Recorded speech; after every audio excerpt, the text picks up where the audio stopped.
Over the last year, I've been learning about estate planning. I've been working with Alex Evans at Burroughs Attorneys in Greenville. He sat down with my family and learned about our family dynamics, what we needed and may not need, and really customized a plan that would work best for us. So I want to make sure my family is provided for after I'm gone.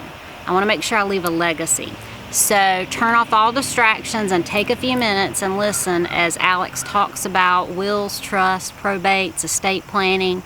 It's not sexy, but it's one of those things that we really need to do. So take a listen.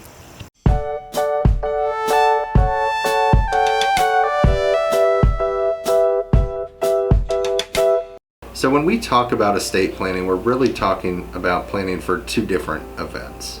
The first is incapacity. So what happens if you're still alive but you're unable to speak for yourselves? So most commonly, typically Alzheimer's or dementia or some other memory disease, but maybe it's a car wreck or maybe there's a surgery and you're incapacitated.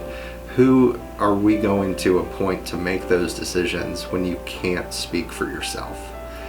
So we accomplish those through a healthcare power of attorney and a financial power of attorney.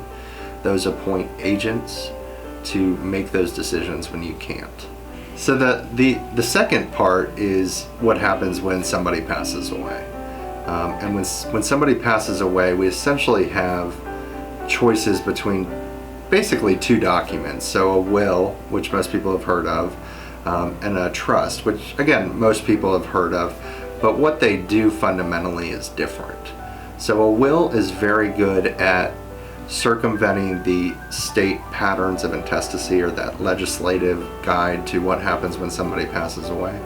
So for example, if we want everything to go to our spouse even though we have children, a will is a perfect vehicle for accomplishing that.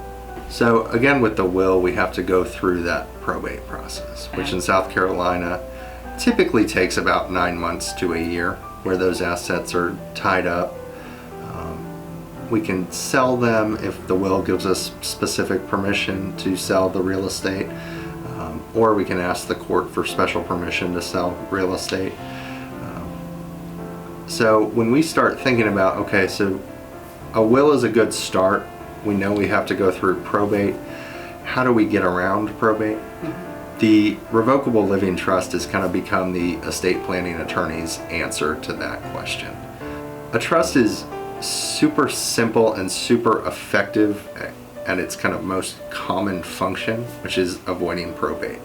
Because essentially with a revocable living trust, which is the most common, you establish a trust through a written agreement. That trust lays out who created the trust, those are called the grantors, who's in control of the trust property, those are the trustees, and then who receives the benefit of that trust property, and those are the beneficiaries. The key to avoiding probate is that in that trust agreement we lay out successor trustees and successor beneficiaries. So the moment something happens and a trustee or a beneficiary isn't there any longer, the next one steps in automatically.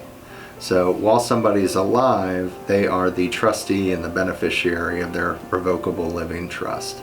So everything that they can do as an owner, as an individual, typically they can do as the owner, kind of as the trustee of that trust.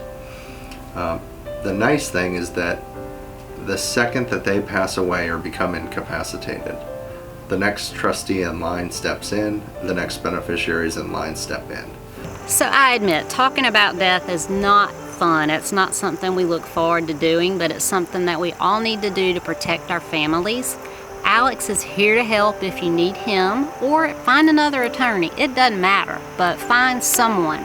So we've got more videos with Alex coming. Please subscribe to our channel so you can learn a little bit more about this, because it's one of those things that you don't know what you don't know. But educate yourself and make sure your family's protected. That's what we're here to help you do. Thanks.